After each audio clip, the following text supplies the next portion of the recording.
한국사 시간 13번째 시간이고 오늘은 국권 침탈 과정에 대해서 살펴볼 거예요.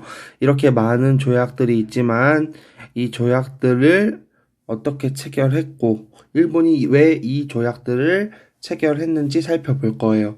오늘은 굉장히 어두운 주제입니다. 왜냐하면 우리 조선이 일본한테 나라를 뺏긴 역사를 배울 거거든요. 근데 선생님, 우리나라가 이렇게 당하는 과정을 왜 외워야 돼요? 왜 배워야 돼요? 라고 묻는 친구들이 있는데요.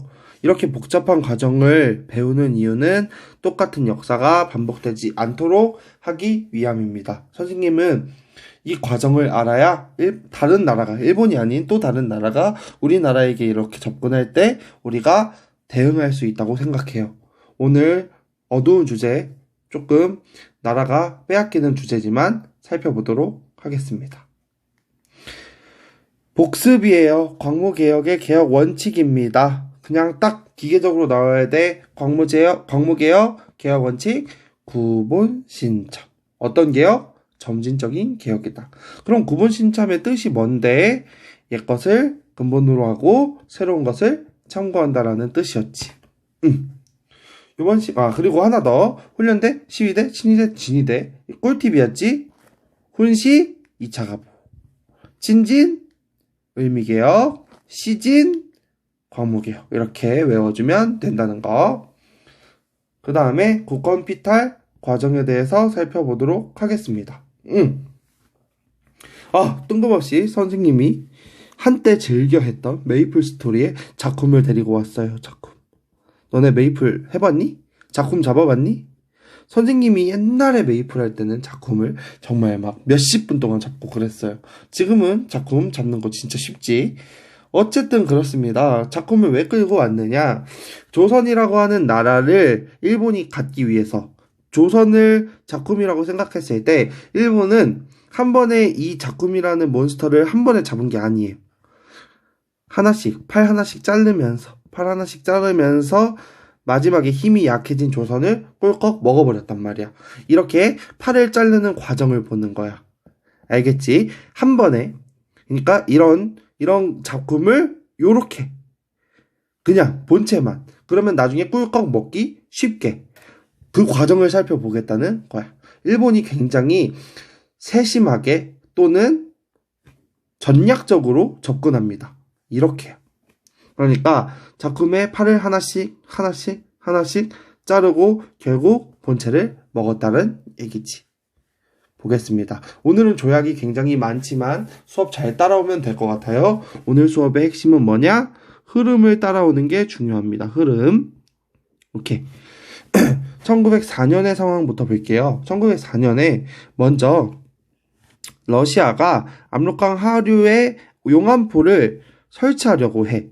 그래서 러시아가 접근하면 누가 자꾸 따라와? 영국이 러시아를 견제하기 위해 1차 영일동맹을 체결합니다. 이 의미는 어떤 의미냐면 영국이 굉장히 세계 1등이었는데 점점 세계 여러 나라에 도전받게 됩니다. 그러면서 이 영국이 아시아까지 직접 본인이 해결할 수가 없는 거야. 그러니까 아시아 나라 중에서 이 일본이라는 나라랑 접근을 해서 동맹을 맺는 거지.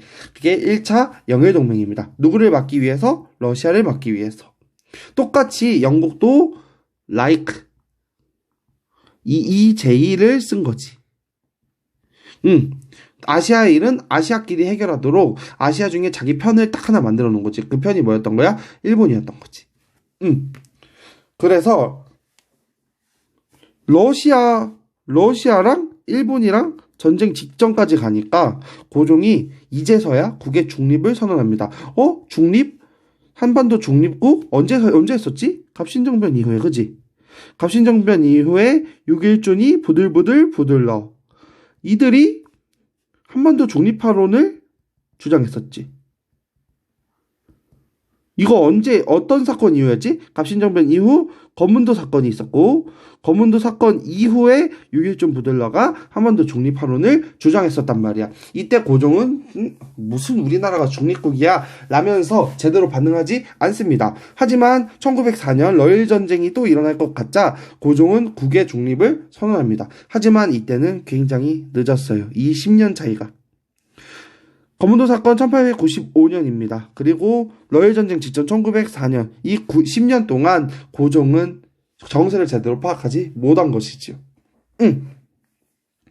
그리고 일본은 전쟁 수행을 위해 한일의정서를 체결합니다. 이거 별표 2개 치겠습니다. 한일의정서의 핵심 내용은 군사적 요충지 사용을 담고 있습니다. 일본이 자기 마음대로 군사에 도움이 되는 그 요충지 싸움이 될 만한 아주 좋은 곳을 사용할 수 있다라는 조약입니다. 일단 1차 영일동맹부터 볼게요. 일본은 제1차 영일동맹을 맺어서 프랑스, 독일의 간섭을 막고 러시아를 견제하였습니다. 영국은 주로 천국에, 일본은 천국에서 가진 이익에 더하여 한국에서 정치상, 상공업상 특별한 이익을 가진다. 서로 둘이 그냥 영국이랑 일본이 서로 동맹을 맺은 거예요. 한일의정서 보겠습니다. 핵심이 뭐라고요? 군사적 요충지 사용. 제1조 한일 양국 사이에서 항구적이고 변함없는 친교를 유지하고 동양 평화를 확립하기 위해 대한제국 정부는 대일본 제국 정부를 확고하게 믿고 시정 개선에 관한 충고를 받아들인다. 이게 충고였을까요, 과연? 우리 대한제국이 일본의 충고를 받아들인다. 충고가 아니었겠지. 무조건 하라는 의미였겠지. 친선과 의의로 안전하고 편하게 한다. 친선과 의의로 우리나라를 먹은 일본 외놈들. 3조 일본은 대한제국의 독립과 영토 보존을 확실히 보증한다. 보증했나요? 아닙니다. 1910년에 우리나라 빼앗았죠. 말도 안 되는 거짓말 조약입니다. 근데 핵심은 4조야 얘들아. 4조에 써놓으세요. 군사 전략상 필요한 지점을 상황에 따라 차지할 수 있다. 이걸 뭐라고 하는 거야? 군사적 요충지 사용이라고 하는 거야. 4조 군사적 요충지 사용 규정했다. 러일전쟁 얘기를 잠깐 해보겠습니다. 러일전쟁은 1904년에 발발하는 전쟁인데 이 러시아와 일본이라고 하는 나라가 서로 싸웁니다. 근데 러시아에서는 해군이 굉장히 강했어요. 어떤 해군이냐면 발틱 함대입니다. 러시아의 발틱 함대는 선생님이 지금 서쪽에 써놨듯이 이 서쪽에 위치하고 있었어요. 그러면 이 서쪽에 있는 이 배들은 이 일본과 싸우려면 돌아가야 됩니다. 원래 제일 가장 빠른 방법은 요렇게겠지요. 어디? 여기 이렇게. 이러려면 이집트에 어디를 지나야 되냐면 수에즈 운하를 지나야 돼요. 수에즈 운하를 지나야 훨씬 일본에 빠르게 도착할 수 있습니다. 러일 전쟁은 조선에서 싸웠으니까 뭐 한반도라고도 하더라도 이 러시아의 발틱 함대가 수에즈 운하를 뚫고 와야 되는데 수에즈 운하를 관리하고 있던 나라는 영국입니다. 영국은 러시아가 남진하는 걸 굉장히 싫어하는 나라라고 이야기 여러 번 했습니다. 그래서 이 영국이 수에즈 운하를 열어주지 않습니다. 그래서 이 러시아 발틱 함대는 아프리카를 뺑 돌아야 돼요. 한 달 이상 더 걸려요. 이 아프리카를 뺑 돌아서 대한민국, 우리 조선으로 오고 일본으로 왔습니다. 이렇게 뺑 돌아온 발틱 함대 애초에 도착부터 지쳐 있었고 이 일본이라는 나라가 무자비하게 공격합니다. 팽팽했어요. 러시아랑 일본이랑 사실 러일 전쟁의 승리는 일본이 승리했지만 사실 러시아가 크게 진 게 아니었어요. 러시아가 전쟁을 밀어붙였다면 제대로 충분히 일본을 이길 수 있었습니다. 근데 이 러시아 안에서 혁명이 일어나요. 레볼루션이 일어납니다. 그러면서 러시아는 다른 나라, 이 일본, 이 조그만한 이 조선이라는 나라를 두고 싸운 일본이랑의 전쟁이 크게 의미가 없어진 거예요. 어떤 의미인지 알겠죠? 러시아 안에서 혁명이 일어나면서 이 아내가 너무 바빠. 이 러시아 안이 너무 바빠. 그래서 대외적으로 신경 쓸 겨를이 없어. 이것을 이용해서 미국이 중재해 줍니다. 미국이 러시아와 일본의 싸움을 중재합니다. 그게 뒷부분에서 나옵니다. 네, 어쨌든 러일 전쟁의 내용은 이렇습니다. 영일 동맹으로 인해서 영국이 수에즈 운하를 막았다는 거. 그리고 팽팽하게 막 싸우고 결국 뭐 거의 51대 49?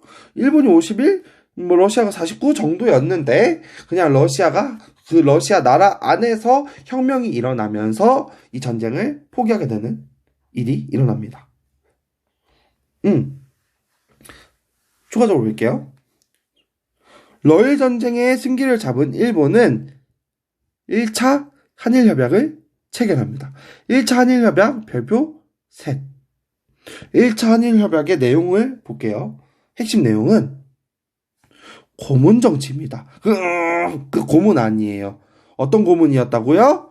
어떠한 일을 할 때 조언받는 사람, 조언을 해주는 사람을 고문이라고 합니다.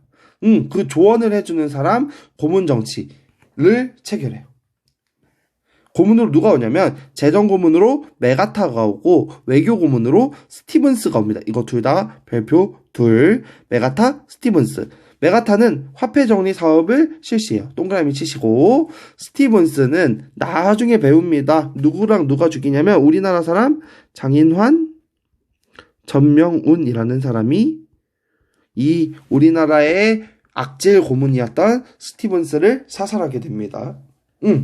고문 정치를 시행합니다. 핵심 내용 볼게요. 1차 한일협약. 대한제국의 내정을 개선한다는 명목으로. 무슨 우리나라 뭘 알아서 잘하고 있는데 일본이 지네 마음대로 간섭하는 거였죠. 간섭. 1조는 재정 고문을 파견한다.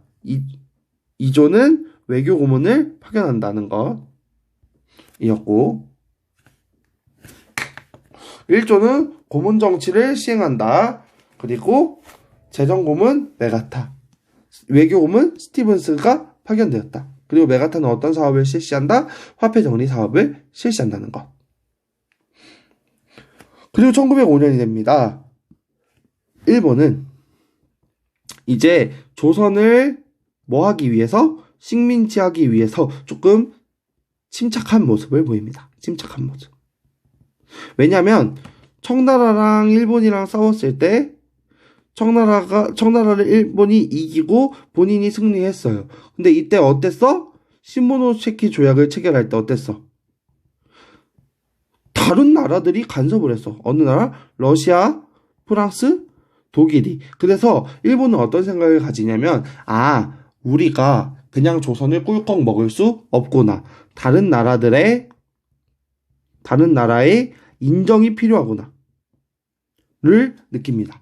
그리고 러시아와 일본이 전쟁을 할 때 일본이 승리를 잡지 않습니까?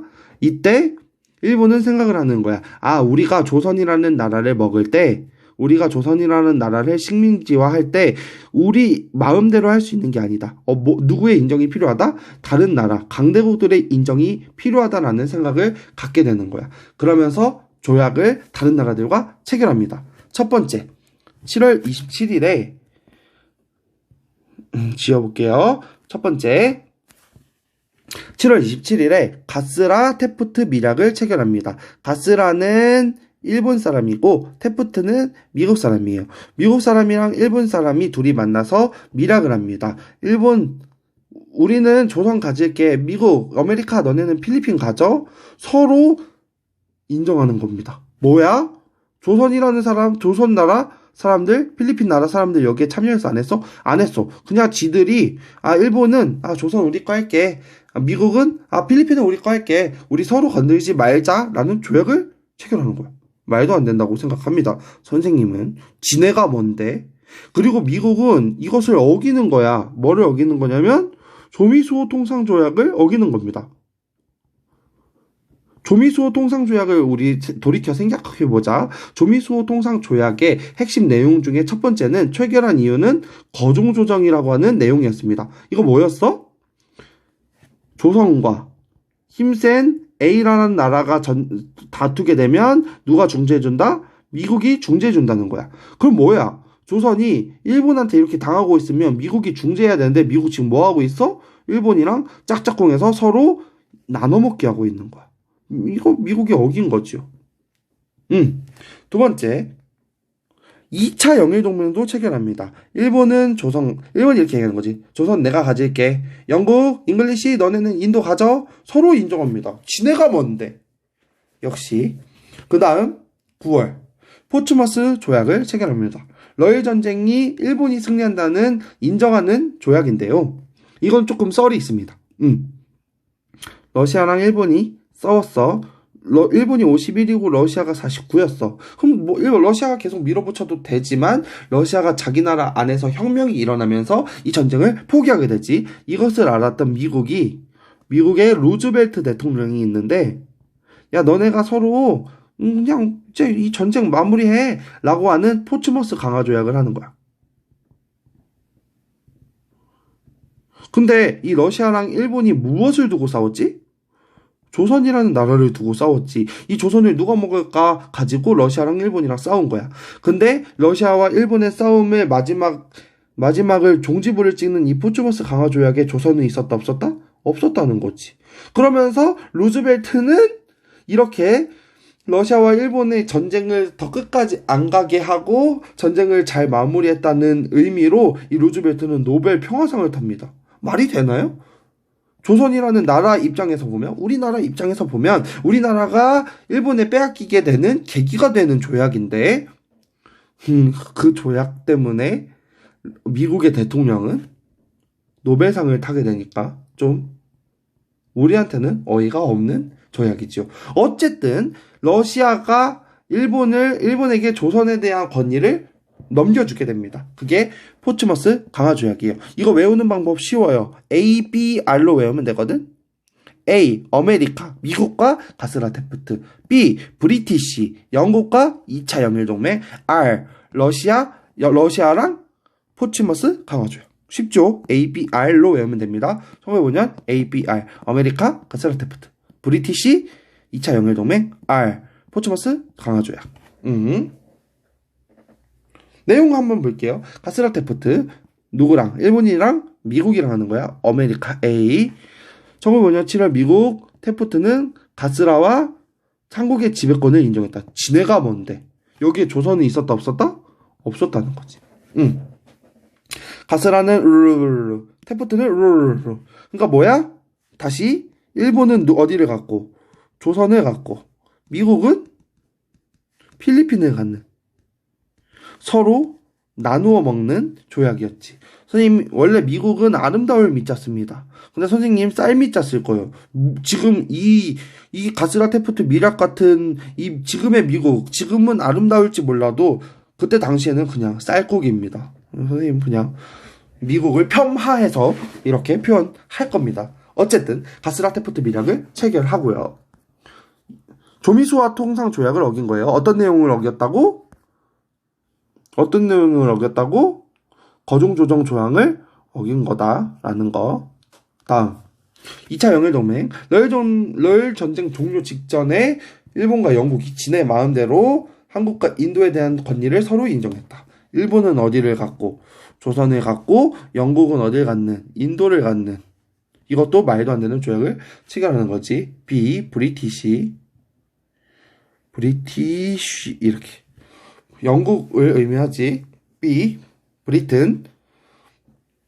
그 다음에 R. 러시아. 포츠머스 강화 조약. 미국의 중재로 러시아는 일본의 한국 지배를 인정했다. 러시아는 그때 큰 잃는 거는 별로 없었습니다. 조선 땅 해봤자 넓지도 않고. 어쨌든 러시아는 일본이 하는 것을 인정한다라는 거예요. 이게 일본이 이제 거리낌이 없는 거야.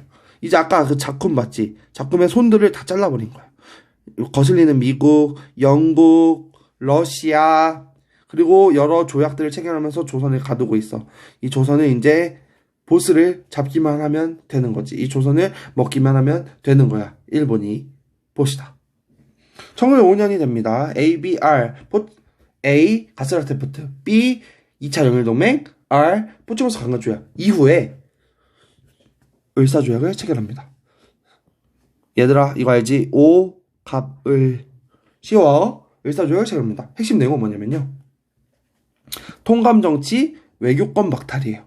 통감정치는 뭐냐면 우리나라의 통감부를 설치한다는 거야. 그리고 정치를 누가 하냐면 통감이 합니다. 그 외교권은 뭐냐면 이 외교권을 다른 말로 보면 바꿔서 말하면 제3국이 볼 때는 나라가 아닌 거야. 나라가 사라진 거야. 스스로 외교할 수 없는 나라는 그냥 나라가 망한 거랑 똑같다고 보면 됩니다. 이 외교권 박탈이라는 의미 때문에 우리나라 사람들이 굉장히 반발하게 돼요. 말도 안 되는 조약이다. 우리가 왜 일본한테 외교권을 넘겨줘야 하냐? 라는 비판까지 하게 되는 거지요. 초대 통감으로는 누가 오냐면 이토가 옵니다. 이토 히로부미를 누가 죽였지? 맞아요. 안중근 의사가 죽였지. 우리 아이들 항상 헷갈리는 거 있어요. 이토 히로부미랑 임진왜란. 1592년이야. 임진왜란. 일으킨 사람 누구지? 도요토미 히데요시. 외놈들이기 때문에 굉장히 헷갈리는데, 이토를 죽인 사람은 안중근. 언제 죽었냐면 1909년입니다. 이거 써놓으세요. 어쨌든 초대 통감으로 이토가 오고요. 고종은 이거 말도 안 된다고 우리의 외교권을 뺏었던 것 같다고 헐버트를 미국에 파견하기도 하고 고종은 헤이그의 만국 평화회의에 특사를 파견하기도 합니다. 이상설 2종 이준 열사들을 파견하게 돼요. 어쨌든 을사조약으로 통감정치, 외교권을 박탈하게 됩니다. 을사늑약 볼게요. 일본은 군대를 동원하여 경운궁을 포위하고 지금의 덕수궁이지 우리 궁을 포위하고 지가 을사늑약을 체결합니다. 보겠습니다. 1조 봐봐. 일본국 정부는 도쿄에 있는 외무성을 통해서 한국의 외국과 관계 및 사무관리 감독하고 지네가 뭔데? 우리나라의 외국과의 관계를 관리 지휘한대. 지네가 뭔데? 2조 일본국 정부는 한국과 타국 간에 현존하는 조약 실행을 완수하는 임무를 담당한다. 지들이 뭔데 우리의 조약을 건드냐고. 외교권이 아예 사라진 것을 의미하는 거지. 국제적 성질을 가진 어떤 조약이나 약속을 맺지 않을 것을 서로 약속한다. 이거 여기에 밑줄 치고 별표 치세요. 외교권이 아예 사라진 겁니다. 3조 통감을 둔다라는 것. 외교에 관한 사항을 관리하기 위해 경상에 주재하고 한국 황제 폐하를 알현할 권리를 가진다. 지가 마음대로 만날 수 있는 권리라는 것이지요. 핵심 내용은 뭐였다고? 3조에서 나오는 통감 정치. 통감. 그리고 1, 2조는 어떤 내용을 담은 거야? 외교권이 박탈된 거야. 초대 통감 누가 왔다고? 이토가 왔다고. 이토 히로부미가 왔다고. 을씨년스럽다라는 한국어가 있어. 뜻이 뭐냐면 남이 보기에 퍽 쓸쓸하다라는 말이야. 을씨년은 1905년 을사년에서 나온 말이야. 을사년스럽다, 을씨년스럽다라고 표현한 거지. 뭐냐면 우리나라가 외교권을 일본에게 빼앗긴 을사조약으로 이미 일본의 속국이 된 것이나 다름없었던 당시에 온 나라가 침통하고 비장한 분위기에 휩싸여서 날씨가 우중충하고 분위기가 좀 음침하면 을사년스럽다라는 표현을 씁니다. 지금도 쓰는 말이에요. 오늘 선생님이 미술 선생님이랑 헤어질 때 미술 선생님이 얘기하시더라고. 오늘 날씨가 을씨년스러워서 이상하다고. 이런 날에 집에 있어야 된다고. 지금도 쓰는 말의 어원이 여기서 나온 것입니다. 그리고 1907년이 됩니다. 일본은 고종이 헤이그 특사를 파견했다는 구실로 고종을 강제 퇴위시킵니다. 그러고 순종을 즉위시키고 한일 신협약, 정미칠조약을 강요하고 체결합니다. 한일 신협약, 정미칠조약의 핵심 내용은 뭐냐면 요거예요. 차관 정치, 군대 해산. 차관, 이거는 빛을 빌린 그 차관이 아니라 장관이 있고 그 장관 밑에 차관이 있습니다. 뉴스 보면 교육부 장관 누구누구, 교육부 차관 누구누구. 그러니까 장관은 누구로 임명하는 거야? 조선인으로 임명하는데 차관은 일본인으로 임명한다는 거야. 이 정밀칠조약에. 근데 장관은 바지사장이야. 얼굴 마담. 그냥 자리만 있고 번역은 없습니다. 그럼 실질적인 정치는 누가 하는 거야? 이 차관이 하는 것. 그걸 뭐라고 하냐? 차관 정치라고 해요. 그리고 우리나라의 군대를 해산시켜버립니다. 정미칠조약 볼게요. 한일 신협약의 체결로 통감은 내정 최고 감독권자가 되었고 각 부수 각서에서 군대 해산을 명시했습니다. 통감의 지도를 받는다. 통감의 승인을 받는다. 통감의 동의를 얻는다. 통감이 추천한 일본인 한국 관리를 임명한다. 일본인을 한국 관리로. 무슨 정치? 차관 정치. 외국인을 마음대로 고용하지 않는다. 5조 보면 차관 정치를 다루고 있는 거고, 그리고 군대 예산을 규정했다라는 거 별표 셋. 그리고 1909년에 우리나라 기후각서를 체결하면서 우리나라의 사법권도 가져갑니다. 사법권은 알고 있니? 입법부, 사법부, 행정부가 있지. 이게 삼권 분립이잖아. 근데 우리나라의 사법권까지 가져가는 거야. 그러니까 자기 마음대로 재판하겠다는 거지, 일본이. 그리고 기후각서 내용을 보면 한국의 사법 재판한다는 거야. 감옥에 대한 사무가 완비되었다고 인정될 때까지는 한국 정부는 일본국 정부에 위탁한다. 기후각서. 뭐를 가져갔다고? 사법권을 박탈했다고. 그리고 마지막 1910년 한일 병합조약을 체결합니다. 이 뭐냐? 경술국치라고도 불러요. 왜냐? 경술년입니다. 1910년이. 나라가 뺏기는 날, 국가의 아주 치욕적인 날이라고 해서 경술년에 일어난 나라의 치욕적인 날, 국치입니다. 여러분, 우리나라가 일본의 지배를 받았지? 언제부터? 1910년부터. 언제까지? 1945년 8월 15일까지. 이날이 광복절이잖아. 근데 선생님은 이걸 꼭 알려주고 싶어요. 얘들아, 언제부터 우리나라가 일본의 지배를 받았어? 몇 월 며칠이야? 왜 몰라? 우리나라가 나라를 뺏긴 날이야. 사실 선생님도 고등학교 때 제대로 못 배운 것 같아요. 우리나라가 뺏긴 날이니까 몇 월 며칠인지 몰라도 된다고 배웠던 것 같아.